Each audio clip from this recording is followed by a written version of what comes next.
Bienvenue au podcast de l'art de marquer l'industrie avec DMS, le podcast où je célèbre l'innovation, la résilience et l'entrepreneuriat au féminin. Mon intention avec mes épisodes, c'est de mettre en lumière des femmes exceptionnelles qui redéfinissent les règles de jeu dans leur secteur respectif. Elles ne se contentent pas de suivre le courant, elles façonnent l'avenir avec audace et préparez-vous à être inspirés par leur parcours unique, leurs défis surmontés et les leçons qu'elles partagent pour laisser leur marque indélébile sur l'industrie. Je suis Melissa Audette, présidente de DMS Marquage Codage, entreprise spécialisée dans l'intégration de solutions de marquage et d'étiquetage pour tout secteur d'industrie. Aujourd'hui, j'ai le plaisir d'accueillir Christine Marcotte, une femme de cœur et d'action qui a su transformer un besoin personnel en un projet à impact majeur.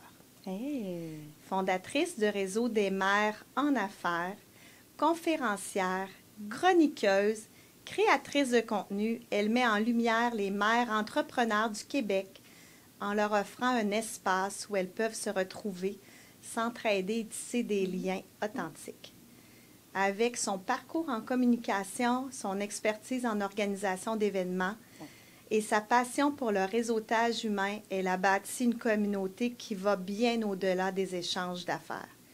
Aujourd'hui, on plonge dans ton univers, Christine, pour mieux comprendre ton parcours, ta vision, puis l'impact de RMA. Je vais l'appeler comme ça pour le Réseau des mères en affaires. Christine, bienvenue à mon podcast. Wow! Quelle présentation! Je suis vraiment émue et touchée. On dirait de l'entendre de quelqu'un d'autre. Oui. Tout ceci, oh my God, wow, merci! Ça fait plaisir. Puis je suis contente qu'on prenne ce moment-là de pause parce qu'à chaque femme qui sont ici, elles sont toujours surprises d'entendre leur parcours. C'est un moment de pause qu'on fait pour toi. Moi, j'ai retenu, quand j'ai lu des choses sur toi, que toi, là, tu avais envie d'être la Véro. Oui! C'est vrai. Du plus loin que je me souvienne au secondaire, là, quand Musique Plus commençait, ça trahit un peu mon âge. On a la même âge. Oui, c'est ça. Mais Véro perçait l'écran, puis je me disais, un jour, je vais être comme elle, je vais faire de la télé, Wow. je vais être aussi authentique qu'elle. Wow. Donc, déjà à ce moment-là, au secondaire, je mettais tous les efforts pour pouvoir entrer au cégep en communication. Je visais le cégep de Jonquière en arts et technologie des médias. J'ai atteint mon objectif, puis j'avais même dit à mes parents, si je peux accepter dans la première année, je vais essayer de travailler en communication en Mauricie pour me faire un petit portfolio, tout ça, puis je vais réessayer l'année prochaine de rentrer parce que c'était vraiment ça que je voulais faire. Donc, j'ai travaillé très fort au secondaire pour avoir des bonnes notes parce que c'était un programme qui était très contingenté. Oui, bien sûr. Puis j'ai réussi à rentrer, puis j'ai vraiment adoré mon expérience là-bas. Puis, si tu me parles de ton parcours, qu'est-ce qui t'a amené là, à tout faire, puis où est-ce que tu es rendu là, présentement? Oh my God! Écoute, on a-tu une heure? En fait, quand j'ai terminé le cégep, j'ai été engagée comme stagiaire et ensuite employée comme recherchiste à Salut Bonjour. À l'époque de... Oui, wow. absolument. À l'époque de Guy Mongrain, Benoît Gagnon, Penelope McQuaid. Donc, j'ai eu vraiment beaucoup de plaisir à travailler sur ce plateau-là. Et la vie m'a amenée à travailler comme relationniste. Parce qu'on va se dire, Salut Bonjour, c'est une horaire un peu bizarre. Tu travailles de nuit, hein? Oui, mais en même temps, tu sais... De matin? Oui. Moi, je me souviens, il fallait que je sois à TVA à 2 heures du matin pour préparer les trucs, pour entrer en ondes à 5 heures, jusqu'à 10 heures le matin. Donc, t'es pas de nuit, t'es pas de jour, t'es pas de soir. Fait que c'est très difficile sur une vie de famille. Moi, je voulais... Déjà, je savais que je voulais avoir une grande famille. Et je voulais devenir maman jeune parce que je voulais avoir toute mon énergie. Donc, exigeant, hein? Oui, mon Dieu, oui, exact. Donc c'est ça. Fait que la vie m'a offert une opportunité de devenir relationniste pour un événement qui était une compétition de volleyball de plage internationale. Okay. C'était le premier arrêt au Canada pour que nos athlètes soient reconnus et puissent aller aux Olympiques à Sydney. Donc, ma job à ce moment-là, c'était d'amener les médias à parler de l'événement à Repentigny. Donc, sortir les médias de l'île de Montréal, c'est un défi en soi, même si c'est 20 minutes de voiture. Bien sûr. Donc, je suis allée parfaire mon expérience de communication là-bas. J'ai été là 3 ans. Et j'ai quitté le challenge parce que j'étais enceinte à la fin de mon dernier mandat. Donc, encore là, check sur ma liste, 21 ans, enceinte de mon premier garçon, Émile. Et puis, pendant mon congé maternité, dans tout ce processus-là, ma grande force a été de m'établir un grand réseau de contacts. J'aime les gens, j'aime connecter avec eux. Puis je suis quelqu'un qui entretient ses relations, qu'on soit amis proches ou maintenant sur les réseaux sociaux, qu'on soit amis Facebook, par exemple. Pour moi, c'est une deuxième nature. C'est comme respirer. Donc, dans tout ce processus-là, que ce soit Salut Bonjour, dans mes études, au challenge, peu importe, j'ai toujours entretenu beaucoup mon réseau de contacts et je pense que c'est ce qui a fait que j'ai pu évoluer autant, qui m'a amené aussi à fonder mon entreprise un peu plus tard. Mais c'est ça. Fait que pendant mon premier congé maternité, un de mes contacts des Jeux du Québec m'a dit « Le club de football, les Alouettes de Montréal, se cherche quelqu'un, petit 2 semaines, ton enfant a commencé la garderie, tu pourrais-tu y aller? Je pense que c'est dans tes cordes. » OK. Le 2 semaines a été finalement 9 saisons de football. Imagine. Oui, exactement. Tu as vraiment aimé le mandat qui t'ont offert? Non. Non, mon mandat, imagine, mon mandat, c'est que j'allais au fax.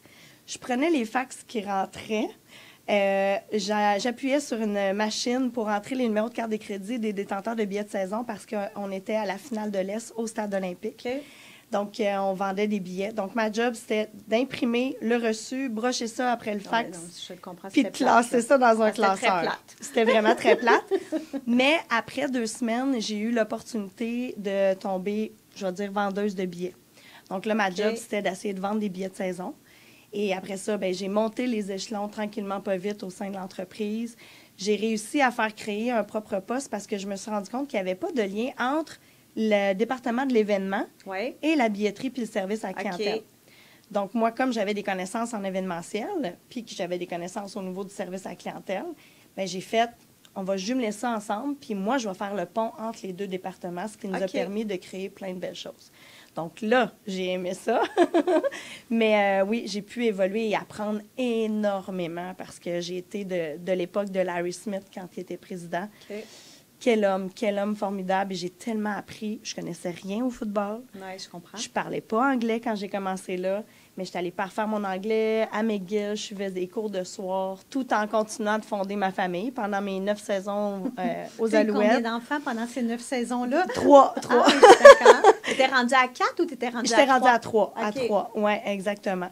Donc, 2 autres garçons qui sont nés entre les saisons de football. Fait que j'ai eu le privilège de pouvoir déterminer quand je tombais enceinte. Pour moi, bon. Oui, ça fonctionnait bien. Là. Oui, moi, j'ai été très chanceuse là-dedans. Fait que je savais que je pouvais m'absenter de tel mois à tel mois sans mettre mon équipe en péril, je vais le dire comme ça, pendant mon congé maternité. Mais j'aimais tellement ça que j'allais travailler au match même pendant mes congés de maternité. Parce que l'ambiance était agréable. Ah oui, vraiment. On avait une équipe exceptionnelle. L'ambiance, on a connu 2 Coupes Grey back-à-back pendant que j'étais là. Ça a été vraiment, vraiment formidable. Mais dans tout ça, là, c'est quoi l'élément déclencheur qui t'est dit « Je veux fonder RMA », Réseau des mères en affaires? C'est arrivé quand, là, ça? Ça, c'est arrivé après les 9 saisons de football. Ma mère, en fait, dans mon historique, je vais dire ça comme ça, quand j'ai accouché de mon 3e enfant, 2 semaines après, j'apprenais le suicide de mon frère. J'avais un petit frère de 18 mois plus jeune qui s'est enlevé la vie. Donc, même si ça fait longtemps. Oui, c'est toujours un deuil là. à vie. Absolument, absolument. Donc, ça a été particulier de côtoyer la vie de mon jeune enfant et le décès de mon frère. Ça a été très particulier aussi pour mes parents, tout ce parcours-là. De perdre un enfant, c'est pas naturel pour un parent. Jamais, jamais, jamais. Donc, ça a été le premier, je dirais, boom, bing, bang dans ma vie où j'ai fait OK, c'est le fun, les Alouettes, mais c'est un 70 heures semaine. J'habite sur la Rive-Sud, c'est au centre-ville de Montréal. Je suis rendue à 3 enfants. Oh oui. Tu évaluais ta vie, là. Oui, exactement. Et j'ai comme eu une crise de quarantaine, mais beaucoup plus tôt. Oui, mais c'est parce que tu avais tellement eu d'événements avant tout le monde. Exact, exact. Puis, 18 mois plus tard, c'est ma mère qui est partie des suites d'un cancer. Oui, mes 33 ans, ça a été tough. On appelle, je ne dirais pas le mot. Oui. J'ai du cri d'âge. Oui, c'est ça, exact. On ne parlera pas d'église ici. Donc, c'est ça. Et c'est vraiment au décès de ma mère que j'ai pu accompagner jusqu'à la toute fin que j'ai faite. Ça ne sera pas ça, ma vie. Je vais consacrer ma vie à ce que j'aime, à ce qui me passionne, mais surtout, je vais me mettre en priorité. Oui, c'est ça. Puis, pour pouvoir me mettre en priorité, la seule avenue que j'y voyais, c'était de partir à mon compte, de pouvoir gérer mon horaire, de pouvoir être là pour mes enfants, arrêter d'aller les porter à 6 heures au service de garde, puis aller les chercher à 6 heures le soir. C'est épuisant. Ça faisait plus de sens avec ce que je venais de vivre. Je dis pas que c'est pas correct. J'ai vraiment trippé pendant que c'était là, mais tous ces décès-là, ces histoires-là, mes deuils m'ont amené à me questionner sur ce que je voulais vraiment. Puis comme je le disais au début, je voulais avoir une grande famille. Je me disais, OK, si on s'en va pour un 4e, qu'est-ce qui va se passer? C'est ça, exact. Ça. Donc, j'ai remis ma démission aux Alouettes de Montréal et j'ai décidé de partir ma petite entreprise d'événements. Donc, j'étais spécialisée en mariage, fête d'enfants, un peu de corporatif. Ça a bien fonctionné, mais au bout d'1 an, les mariages, c'est l'été, c'est les fins de semaine. Exact. Quand les enfants, pas d'école. C'est ça. Fait que là, ça concordait pas plus ça avec... pas avec ton purpose. Non, c'est ça. Là. La liberté d'horaire, elle l'avait pas tant que ça. Ouais. Donc, mais pendant ces 1 an-là, j'ai rencontré des femmes exceptionnelles, des photographes, des pâtissières, des fleuristes, des couturières, d'autres coordonnatrices de mariage aussi, parce que c'est un petit milieu, puis on se parlait beaucoup. Puis, on s'est mis à faire du réseautage pour avoir plus de clients. Il y avait à ce moment-là un réseau qui s'appelait les Moms Entrepreneurs, qui est inspiré d'un réseau en France et aux États-Unis. 3 filles de la Beauce qui avaient parti ça en se disant, on va aller prendre un café au Tim Hortons, puis on va butcher contre nos chums qui font pas la vaisselle puis qui comprennent pas notre réalité. On va se faire notre thérapie. C'est ça. Mais les filles ont été victimes de leur succès parce qu'il y avait vraiment un besoin de briser l'isolement puis de connexion humaine chez les solopreneurs, je vais dire au féminin. Donc, moi, j'ai fait partie de ce réseau-là. Je gérais un peu la Montérégie. Mais rapidement, les filles n'avaient pas les connaissances en événementiel, en communication. Facebook commençait. C'est gros là, pour trop gros pour elles. Fait qu'elles ont décidé d'arrêter ça. Elles m'ont contactée pour savoir si je serais intéressée à reprendre le tout. Mais j'ai comme fait, ah non, je viens de partir ma business. J'ai 3 jeunes enfants. Je vais attendre un peu. Fait que c'est comme mort dans l'œuf. 1 an après, j'ai comme fait, qu'est-ce que je vais faire avec mon entreprise d'événements? Et au travers de ça, je me suis séparée du père de mes garçons parce que, justement, le bing-bang de tout ce qui s'est passé a remis en question notre relation. Mais nous, on était des amis, on est devenus amoureux et on est redevenus amis. Oh wow! Quelle belle histoire! Oui, vraiment. Comme quoi, la séparation peut être simple, pas nécessairement facile parce que c'est quand même un deuil à faire, mais encore aujourd'hui, on est amis. En fait, c'est grâce à lui si je suis ici aujourd'hui. Parce qu'il connaît mon conjoint. Exactement. Donc, c'est lui qui a fait mon premier logo du RMA, la famille d'affaires. On a vraiment une belle coparentalité, vraiment, vraiment. Parce que justement, on a pris la décision mature avant de chicaner puis de se lancer des assiettes par la tête. On a comme fait, on veut-tu vraiment être encore ensemble? Vieillir ensemble, voir nos petits-enfants peut-être grandir ensemble, ou on est devenus des colocs avec des enfants. C'est ça. C'est bon, c'est très sage. Oui, vraiment. Donc, séparation, je me fais un nouveau conjoint avec qui je suis toujours. Et je suis à l'épicerie et je rencontre une pâtissière. Puis elle me dit, je m'ennuie vraiment du réseautage qu'on faisait ensemble sur la Montérégie. Ça ne te tente pas de nous faire comme un club? Oui, exact. Là, nous partir à un événement, comme des retrouvailles. Puis j'ai fait, pourquoi pas? Je pense à ça. On s'appelle et on déjeune. Je continue de faire mon petite épicerie. On s'en va super au restaurant. Une autre fille qui ne connaît pas la première me dit la même chose. OK. Fait que là, la vie te parle. Là, c'est ça. Là. Exact. Puis c'est mon conjoint qui me dit, ils se connaissent-tu? Genre, ils se sont-tu parlé? Je dis, non, ils se connaissent pas du tout. Fait que là, il dit, il y aurait-tu de quoi à faire avec ça? Il savait que je me cherchais un peu et tout. Fait que le lendemain soir, j'ai ressorti mon CD du CLD de l'époque. Un CD-ROM, sur lequel il y avait un fichier Excel pour faire un plan d'affaires et un fichier Excel pour faire des prévisions de vente. C'est cute. Oui, vraiment. Fait que premier soir, je clenche le plan d'affaires, puis là, je fais, mon Dieu, ça... Il n'y a pas de ChatGPT à l'époque. Non.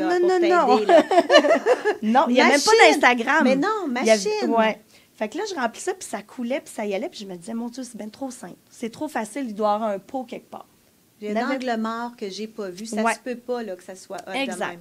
Fait que le lendemain, je disais, hey, je ferai pas de bénévolat avec ce business-là. Je vais faire mes prévisions de vente. 24 heures plus tard, les prévisions de vente sont quand même potables. Fait que je fais, coudonc. Fait que je fais exactement une étude de marché. J'envoie un petit sondage à 10 amis entrepreneurs que j'avais connus, justement, en disant, pouvez-vous me remplir ça? Ça m'aiderait. 10 minutes plus tard, les 10 formulaires sont remplis. Puis tout le monde est super, genre... Fait que la réponse est rapide. La réponse est rapide, elle est là, le besoin est là. Fait que ça, c'est au mois d'août 2014. Là, je suis dans le syndrome de l'imposteur à côté. Je suis qui, moi, pour partir un réseau? Qui c'est qui va embarquer là-dedans? Tu étais rendue à combien d'enfants, là? Toujours 3. D'accord, mais tu étais quand même mère de 3 oui, enfants, oui. là. exact. Donc, j'ai écrit à mon ex en disant, tu pourrais-tu me faire un petit logo puis un petit site web, là, un petit 2 pages et demie, juste pour dire, voir si ça pogne. Puis, oui, pas de problème, je vais te faire ça. Fait qu'il me fait ça. Fait que je crée le premier événement Facebook. Je me suis dit, je vais faire ça le soir de mon anniversaire. Ah, c'est cute. Comme ça, je vais inviter des amis. Ouais. Si j'ai pas d'inscription, je ne perdrai pas la face. Oui, exact. Tu vas avoir du monde avec toi. Ben oui, c'est ça. Mais finalement, j'ai été victime de mon succès parce que sur les 50 à 60 personnes présentes, j'en connaissais 8. C'est wow. Ouais. Et le lendemain, le téléphone sonnait. C'était une fille de Gatineau qui avait vu ça passer sur Facebook en disant, est-ce que c'est une franchise? Peux-tu avoir le RMA à Gatineau? Aïe, aïe. Et là, ça a dû te frapper. Là, ça m'a frappé complètement. Dieu, je n'étais pas rendue là, à faire des franchises. Là. Non. J'avais juste fait un événement, là. Oui, juste un. Tu n'étais même pas partie encore, là. Non. C'est un lancement, là. Complètement. Wow. On testait la machine. Puis c'est ça, c'est que la première année, on a lancé 12 régions, une région par mois qui ouvrait. J'avais à ce moment-là, on les appelait nos vice-présidentes qui organisaient des activités pour moi. Puis imagine le topo, je faisais toutes les activités. Tu l'as fatiguée? Oui, vraiment, vraiment. Et pendant ce temps-là, je suis tombée enceinte de ma 4e, qui est née 1 an plus tard, jour pour jour, le 8 octobre 2015. Fait que le 8 octobre, c'est mon anniversaire, c'est l'anniversaire du RMA et c'est l'anniversaire de ma seule fille. Wow! Ouais. Puis, dans le fond, là, tu dis que tu es partie. C'est-tu que tu as parti des franchises? Comment tu as fait tout ça? Même pas. Explique-moi ça. Oui. En fait, ça, c'est vraiment, je touche du bois encore aujourd'hui, parce que là, on est dans notre 11e année maintenant, mais c'est les femmes qui viennent vers moi pour me dire, j'ai besoin du RMA dans ma région, ça n'existe pas. Il y a plein d'autres beaux réseaux qui existent, mais ils ne répondent pas à mon besoin. Je ne me reconnais pas là-dedans, soit les horaires, soit le prix, soit la clientèle aussi. Donc, c'est les femmes qui viennent vers moi, qui me contactent pour me dire comment je peux avoir le RMA. Puis moi, ma réponse, ça a toujours été, veux-tu t'en occuper? Oui, bien sûr. Donc, faut que tu délègues, là. Exact. Ben oui, je peux pas. Non, c'est impossible. Donc, rapidement, j'ai mis ça en place. Donc, j'ai des femmes, maintenant, ils sont rendus 2 à 3 par région, qui organisent les activités. Nous, on collabore avec elles. Ce ne sont pas des franchisés. J'ai eu ce projet-là juste avant la pandémie. J'avais commencé les démarches pour voir est-ce qu'on y va avec un modèle de franchise. Bon, il y a comme une pandémie quelque part dans le monde. On l'a vu passer, hein? Vu ça passer. Ça fait pas 5 ans aujourd'hui, en plus, qu'on est tombé en confinement au moment où on enregistre. On est le 20 mars. Ben oui, tu as bien raison. Ça fait 5 ans aujourd'hui qu'on a été confinés. Joyeux anniversaire. Oui. On le fêtera pas trop fort, OK? Mais toujours est-il que dans chacune de mes régions, j'ai des femmes qui organisent ça. Puis, quand la pandémie est arrivée, ben le modèle de franchise n'est plus parce que là, on n'avait plus le droit de se voir. Oui, c'est ça. On n'avait pas le droit d'organiser des événements parce que là, nous, on était rendus à faire un immense congrès une fois par année. On faisait des voyages d'affaires dans le sud. On était rendus à 22 régions. Donc, c'était 22 événements mensuels qui s'organisaient. Donc, on a essayé, pour survivre, on a transformé ça en virtuel pour essayer de garder ça. Oui, c'est ça. Puis, on a réussi à passer au travers. On est toujours là. Moi, j'ai eu plein de questions qui m'est venues pendant que tu me racontais.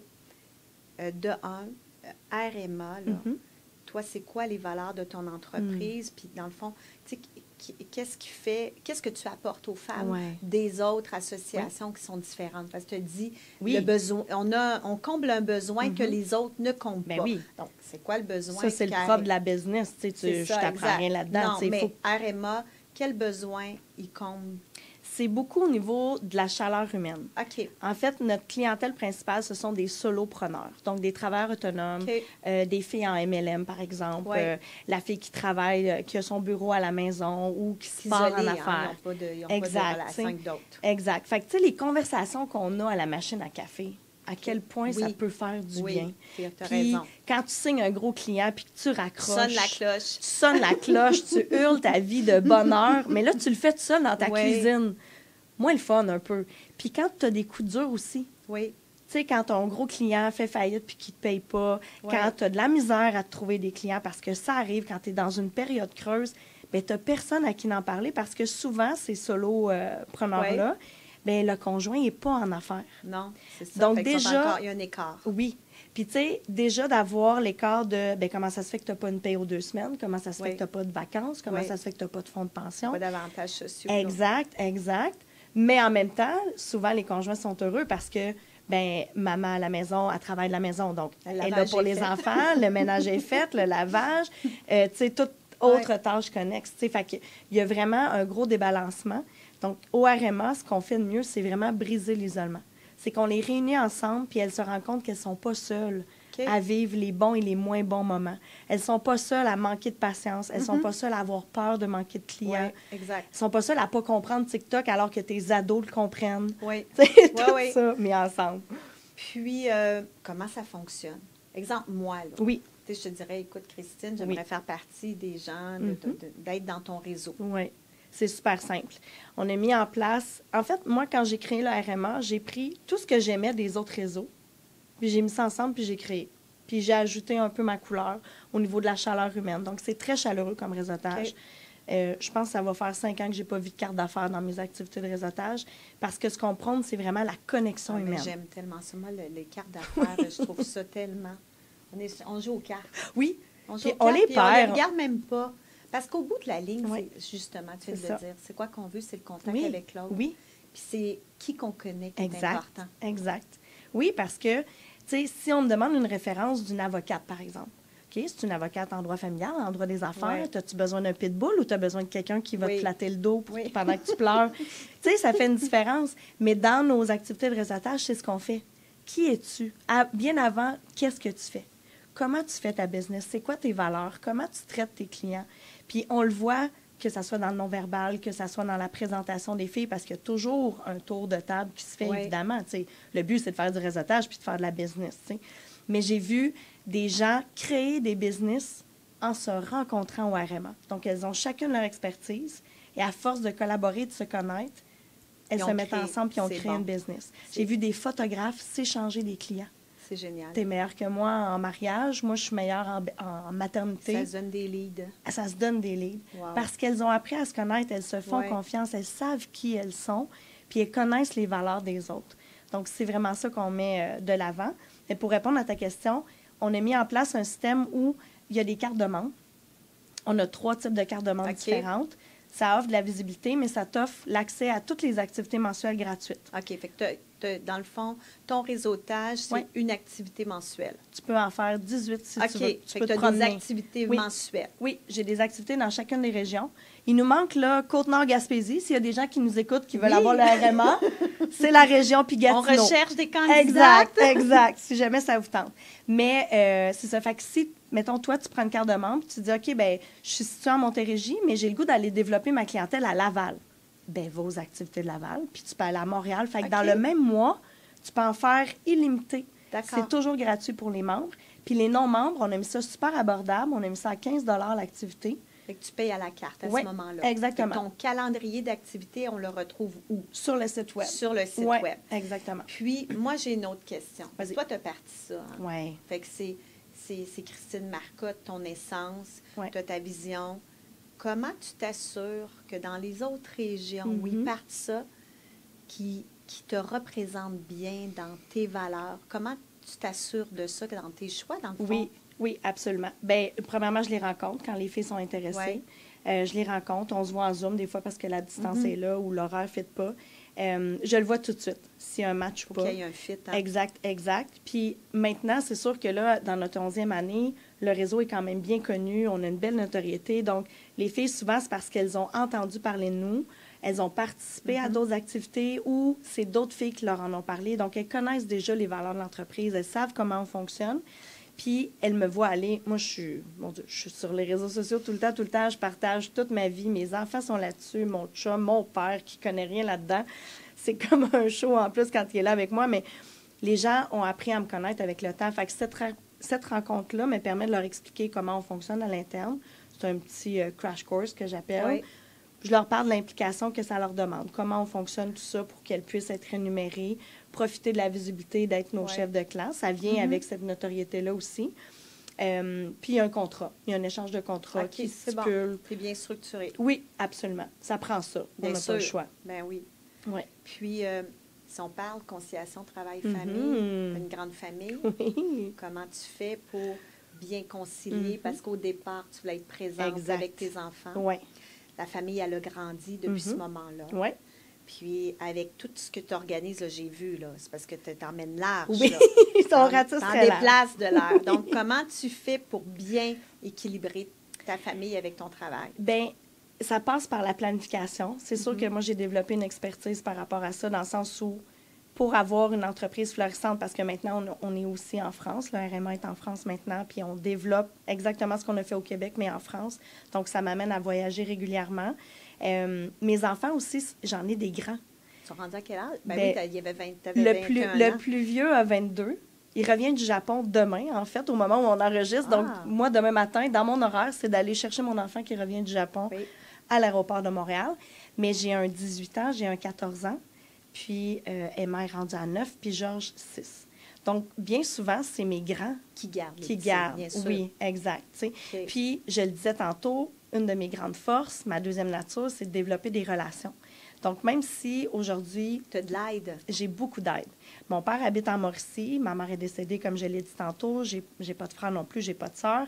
Donc, c'est sûr que moi, j'ai beaucoup d'amis qui c'est les matantes. Oui, bien Même sûr. mes enfants les appellent comme ça. C'est parfait, ça. Donc, on a développé vraiment un beau réseau avec le temps.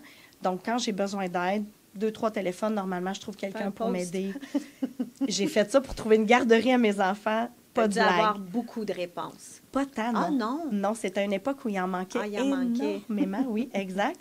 Ça a été difficile, cette période-là, mais oui, effectivement. Donc, la force de mon réseau, autant le RMA que mon réseau personnel, je vais dire ça comme ça, c'est justement, j'ai pas peur de demander de l'aide.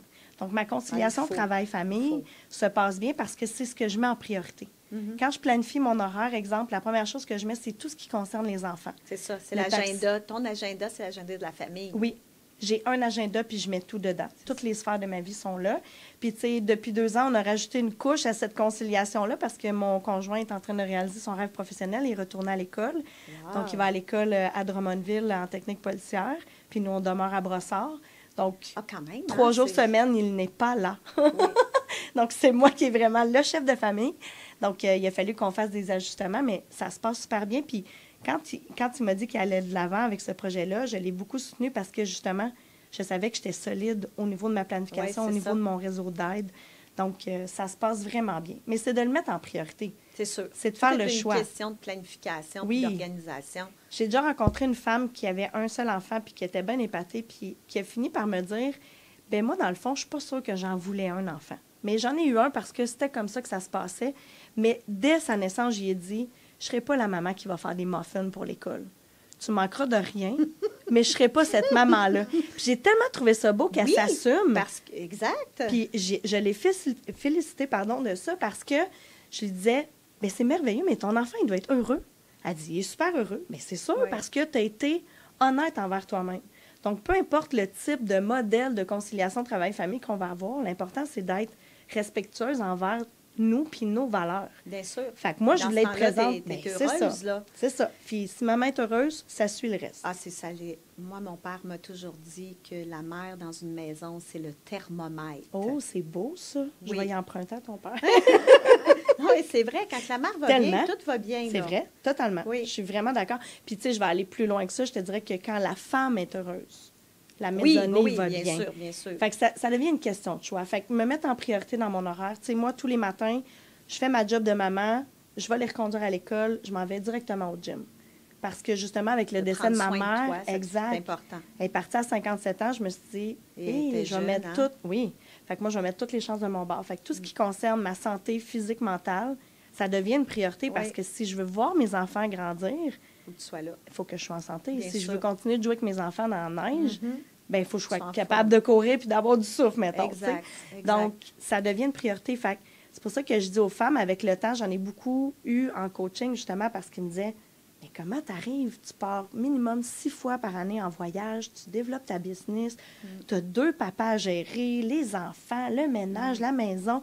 Puis t'es comme, ben je le planifie. Oui.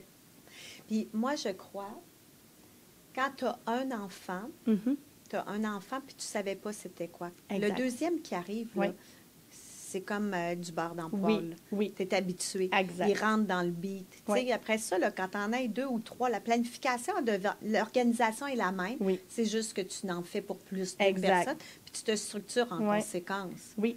Moi, j'ai trouvé ça plus dur au 2e qu'au 3e. Parce qu'au premier, oui. t'es 2 parents pour t'en occuper. Ben oui, c'est ça. Ça joue bien, là. Oui. 2, t'es comme, oh mon Dieu, on a une chaque. famille. Moi, j'ai toujours dit que 2, c'est une famille. T'as raison, j'aime ça. Mais 3, rendu là, c'est ça. Puis rendu à 5, là, on les compte. Moi, je les compte comme au camp de jour. 1, 2, 3, OK. Chez eux, ils sont là. Si tu me parlais d'un projet que tu es le plus fier, comme dernière question, là. Oh mon Dieu, juste un? Ben, tu peux choisir celui à ton goût, mais un que tu as envie de nous parler, que tu es vraiment fier. C'est difficile, hein? Ben, je vais parler de mon dernier. Parfait. Je vais faire ce choix-là.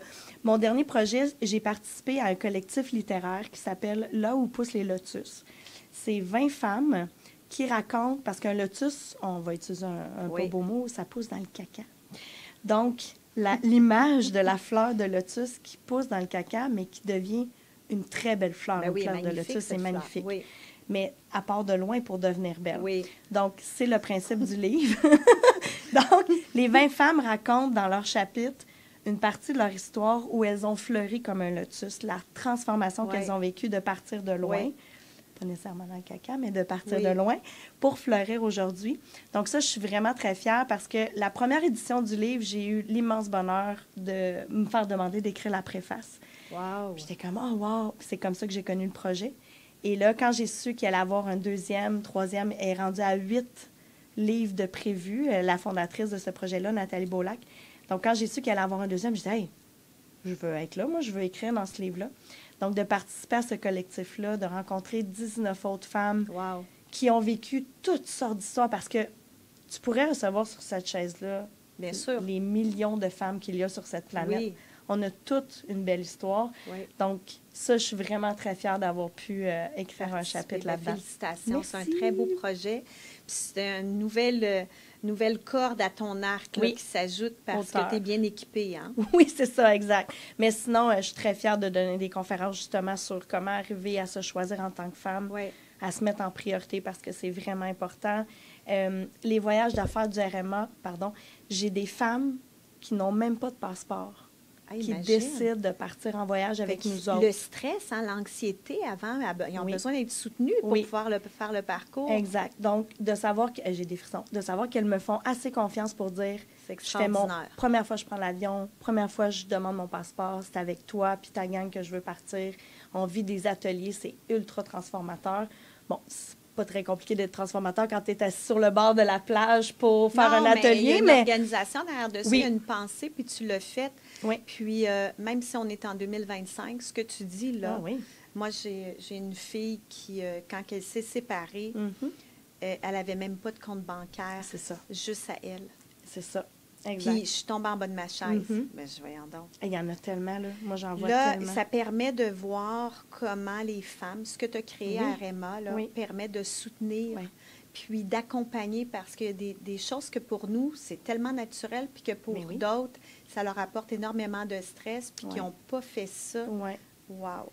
Mais tu m'amènes à me faire réaliser que je pense que la chose, mettons au niveau business dont je suis le plus fière, c'est de voir la solidarité féminine. On pense que les filles se bitchent entre elles, Oui. mais on n'est plus là. Mais il faut encore plus en parler. Oui, Oui. mais ça existe. Oui, Ça existe, exact. des collaborations féminines, Mm. ça existe la confiance entre femmes, ça existe le partage de clients, de connaissances, de ressources, ça existe. Puis ça, Bien, j'en je suis suis vraiment contente fière. que tu dises ça, parce que dans le fond, ce qu'on sous-estime, Mhm. c'est que la femme, elle est très sensible, Oui. puis elle a besoin d'être accueillie, Mhm. de se sentir reçue dans un environnement sécurisant Ouais. pour être capable de s'épanouir, de devenir le lotus Ouais, là, oui, que tu dis. absolument. On a besoin d'ingrédients spéciaux Mhm. pour s'abandonner comme ça, parce Ouais. que on n'a pas été développé dans ce sens-là. Mm-mm. Non, vraiment pas. Mon Dieu, puis ça s'applique aux relations de couple. Messieurs, si vous nous écoutez, Oui, exact. mettez ça en application. Exact. Créez un milieu sécuritaire et de confiance, puis c'est sûr qu'on va s'épanouir. Mais oui, tu as raison. Ça prend ça. Puis les femmes ont fait de la business différemment que les hommes. Bien C'est sûr. pas mieux, c'est pas pire. Non. Mais c'est tellement différent Oui. qu'il faut le reconnaître. Puis moi, je m'inspire beaucoup, autant du côté masculin que féminin, parce que justement, ils nous apportent énormément. Des fois, on est ben trop sensible. Des fois, eux, ils ne sont pas assez. Exact. Fait qu'il faut trouver le juste milieu là-dedans, mais tu as raison de dire que de créer un milieu sécuritaire, oui. Exact. Merci, Christine. Merci à toi. Ton parcours, il est inspirant à bien des égards. Non seulement tu as su créer un réseau qui répond aux besoins des mères entrepreneurs, mais tu as bâti une communauté forte. Puis tu me parles de ta communauté, puis j'ai envie d'embarquer. Tu comprends? C'est vraiment hot. Ta passion pour la communication, ton désir de connecter avec les gens, on le ressent. Ton engagement envers la conciliation travail-famille, même encore aujourd'hui, c'est un défi. Oui, oui, absolument. Parce qu'on ne voit pas les choses de la même façon, les hommes puis les femmes. Font de toi un véritable leader dans ton domaine. Puis merci d'avoir partagé ton histoire puis ta vision avec nous aujourd'hui. Je voulais savoir, est-ce que tu as d'autres choses que tu aimerais ajouter? Bien, merci infiniment de l'invitation. Merci pour tout ce que tu viens de dire. Je reçois avec beaucoup d'amour et de bienveillance. Merci beaucoup, beaucoup. Ça a été un plaisir de partager le micro avec toi, mais non, j'ai rien d'autre à ajouter. Merci. Puis si jamais tu penses à des femmes inspirantes dans ton réseau qui auraient envie de venir s'asseoir dans la chaise, tu es la bienvenue. Absolument. J'aime bien rencontrer des femmes inspirantes et tout. J'en ai 25 000 dans mon réseau à peu près. Je peux t'en envoyer. D'accord. Il va falloir qu'on... Tu feras des choix. Il va falloir que j'aille des kits. J'espère que cet épisode vous a plu et vous a inspiré. Si c'est le cas, n'hésitez pas à la partager dans votre réseau. Je vous invite à écouter mes versions audio qu'on retrouve sur Spotify, Apple Podcasts et sur le Balado Québec. Moi, je les écoute dans des activités, en voiture. Il y a aussi la plateforme YouTube que vous allez pouvoir voir les versions vidéo. C'est toujours un plaisir de vous recevoir. On se retrouve très bientôt pour un autre épisode de l'art de marquer l'industrie avec DMS. Merci, Christine. Merci à toi.